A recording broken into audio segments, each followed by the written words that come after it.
Morning all of you. Diploma fifth sem mechanical ME3. આજે આપણે નવું ચેપ્ટર સ્ટાર્ટ કરીએ છીએ. Chapter 3 gear manufacturing and finishing process. આ ચેપ્ટરમાં આપણે ગિયર કઈ રીતે મેન્યુફેક્ચર થાય છે અને તેની ફિનિશિંગની કઈ કઈ પ્રોસેસ છે તેના વિશે આપણે સ્ટડી કરવાના છીએ. એમાં આ ચેપ્ટરમાં આપણે આજે આટલા ટોપિક કવર કરવાના છીએ: જનરેટિંગ અને ફોર્મિંગ પ્રોસેસ, ફોર્મિંગ મેથડ જેમ કે gear milling, shaping, broaching, planning.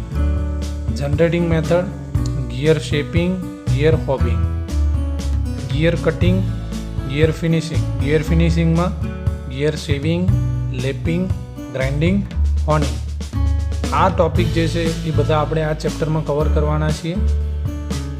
હવે આ ટોપિક આપણે ડિટેલમાં સ્ટડી કરીશું. સૌ પ્રથમ જનરેટિંગ અને ફોર્મિંગ પહેલાં આપણને ઓર્થોગોનલ કટિંગ અને ઓબ્લિક કટિંગનો થોડો ઘણો આઈડિયા હોવો જોઈએ. તેના માટે આપણે થોડું રિવિઝન કરી લઈએ. તો ઓર્થોગોનલ જે હશે એની અંદર જે એંગલ જે બનશે ફીડ અને નાઇફ વચ્ચે જે હશે એ કેવો હશે? 90 ડિગ્રી હશે. બરાબર છે? એટલે વર્કપીસ અને ટૂલના એંગલની વાત કરેલી છે. અને આની અંદર કેવો હશે? 90 ડિગ્રી કરતાં ઓછો હશે. બરાબર છે? ઓર્થોગોનલમાં જે એરિયા ઓફ શિયર ફોર્સ જે છે એની જે ઇફેક્ટિવનેસ જે છે એ કેવી હશે? ઓછી હશે. બરાબર છે? ઇફેક્ટિવનેસ કેવી હશે? ઓછી હશે. આની અંદર કેવી હશે? વધારે હશે. ટૂલ લાઈફ જે છે એ ઓર્થોગોનલ કટિંગમાં ઓછી હશે, ઓબ્લિક કટિંગની વધુ હશે, મોર હશે.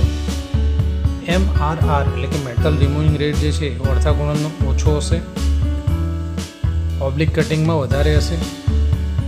ચીપ જે છે એ કોઇલ સ્વરૂપે પ્રોડ્યુસ થશે ઓર્થોગોનલમાં, જ્યારે ઓબ્લિકની અંદર ઝિગઝેગ સ્વરૂપે પ્રોડ્યુસ થશે. સ્પેસિફિક પાવર કન્ઝપ્શન વધારે હશે સામા ઓર્થોગોનલમાં, જ્યારે ઓછો સામા હશે ઓબ્લિકમાં. ઓર્થોગોનલ જે છે તે મશીન શોપમાં યુઝ થશે, જેમ કે turning, broaching, slotting, parting, shaping, grooving, plane milling, એ બધા ઓપરેશનમાં ઓર્થોગોનલ યુઝ થશે. ઓબ્લિકની અંદર boring, dressing, mass production work માટે યુઝ થશે, ડ્રિલિંગ માટે, કન્વેન્શનલ ટર્નિંગ માટે, મિલિંગ માટે. મિલિંગની અંદર જ્યારે પોઝિટિવ એન્ડ નેગેટિવ રેક્ટેંગલ હશે ત્યારે. ઓકે, હવે આપણે જોઈએ ટાઈપ્સ ઓફ ગિયર. આપણને ગિયર મેન્યુફેક્ચર કરતાં પહેલાં ગિયરના પ્રકાર વિશે થોડી ઘણી જાણકારી હોવી જોઈએ. કયા કયા પ્રકારના ગિયર છે તો આપણે જોઈએ.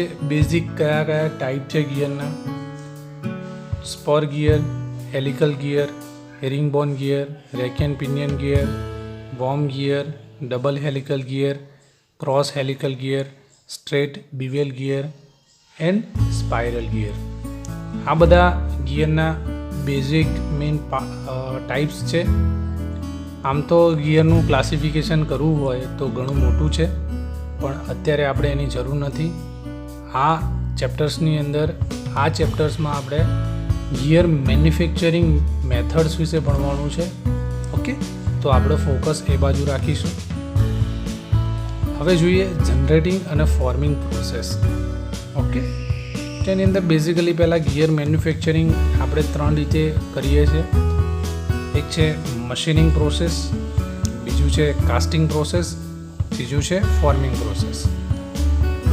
મશીનિંગ પ્રોસેસમાં ગિયર મિલિંગ આવશે, હોબિંગ આવશે, બ્રોચિંગ આવશે, શેપિંગ આવશે અને સ્લોટિંગ આવશે. બરાબર છે? Gear milling, gear hobbing, gear broaching, gear shaping, gear slotting, આ બધી કેવી છે? મશીનિંગ પ્રોસેસ જે મશીન ઉપર થતી હશે. બરાબર છે? તમે વર્કશોપમાં જોયું હશે, તમે લેથ મશીન ઉપર તમે ગિયર બનાવો છો. ઓકે, એ બધું કેવું થયું? Machining process. Okay, casting process. Casting process gear જે છે એ કાસ્ટિંગથી બને. બરાબર છે? તેમાં metal pouring, injection moulding, powder metallurgy બધી કાસ્ટિંગ પ્રોસેસમાં આવશે. ફોર્મિંગ પ્રોસેસ એમાં કોલ્ડ ડ્રોઈંગ અને ગિયર રોલિંગ. કોલ્ડ ડ્રોઈંગ અને ગિયર રોલિંગથી ગિયર મેન્યુફેક્ચર થશે. Gear manufacturing is a wide spread. આપણે જે ગિયર મેન્યુફેક્ચરિંગ સબ્જેક્ટ જે છે એ ઘણો જ વિસ્તારપૂર્વક સબ્જેક્ટ છે, બરાબર છે. પણ આપણા સિલેબસની અંદર શું સ્ટડી કરવાનું છે? Gear manufacturing by machining method. Okay, તો આપણે મશીનિંગ મેથડ વડે જે ગિયર મેન્યુફેક્ચરિંગ થાય છે એના વિશે આપણે આ ચેપ્ટરમાં સ્ટડી કરીશું.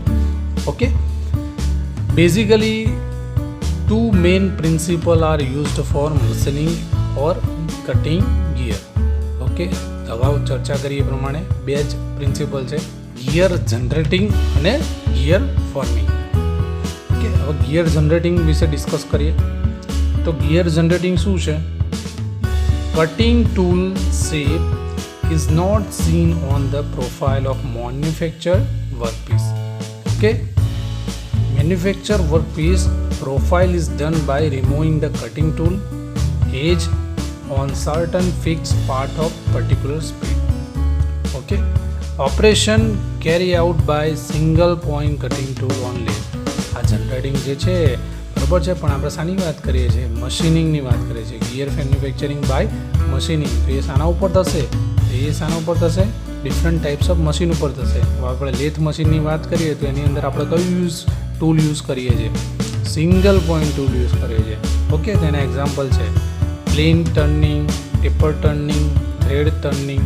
Okay, shaping and planing the job by single point cutting tool, drilling, boring, ports and cut milling. હવે એની characteristics of generating method. Generating મેથડની અમુક કેરેક્ટરિસ્ટિક એટલે કે લાક્ષણિકતા હશે, તો પ્રિન્સિપલ પણ કહી શકાય એને. Job profile independent of the tool shape. Okay, proper setting tool is extremely necessary. Machine profile more length can be done. Machine internal profile easily. Good surface finish. Okay, તો આ બધી જે છે કેરેક્ટરિસ્ટિક છે. શાની કેરેક્ટરિસ્ટિક છે? Generating મેથડની. Okay, very good surface finish. Okay, forming પ્રોસેસની વાત કરીએ. Tool having opposite profile, then profile shape necessary on the workpiece. Profile machine on workpiece directly related to profile of cutting tool. એના example છે gear milling, gear slotting, gear broaching, milling of V block, from milling. Okay, ફોર્મિંગમાં જે છે એ તમારે opposite જે છે opposite profile વડે તમારું મશીનિંગ કરવામાં આવશે. ઓકે, ઓપોઝિટ પ્રોફાઇલ વડે તમે મશીનિંગ કરશો, તમને તમારે જે ડિઝાયર પ્રોફાઇલ તમારે જોતી હશે એ તમને મળશે. ફોર્મિંગ વિશે આપણે ચર્ચા કરી. હવે એ ફોર્મિંગની આપણી કઈ ટાઈપની કેરેક્ટરિસ્ટિક જે છે ફોર્મિંગ મેથડની એ પણ આપણે જોઈ લઈએ. Accuracy of profile of workpiece of time, બરાબર છે. Proper setting of tool necessary. Top rake angle is provide for the efficiency of cutting tool. Not suitable lengthy and internal profile. To produce complex from tool is difficult and costly. Not suitable lengthy and internal profile. Okay, તો આ એની characteristic હતી. હવે આપણે next લેક્ચરમાં manufacturing types off process આપણે start કરીશું gear માટે. ગિયરની મેન્યુફેક્ચરિંગની કઈ પ્રક્રિયા છે. Okay, goodbye, thank you.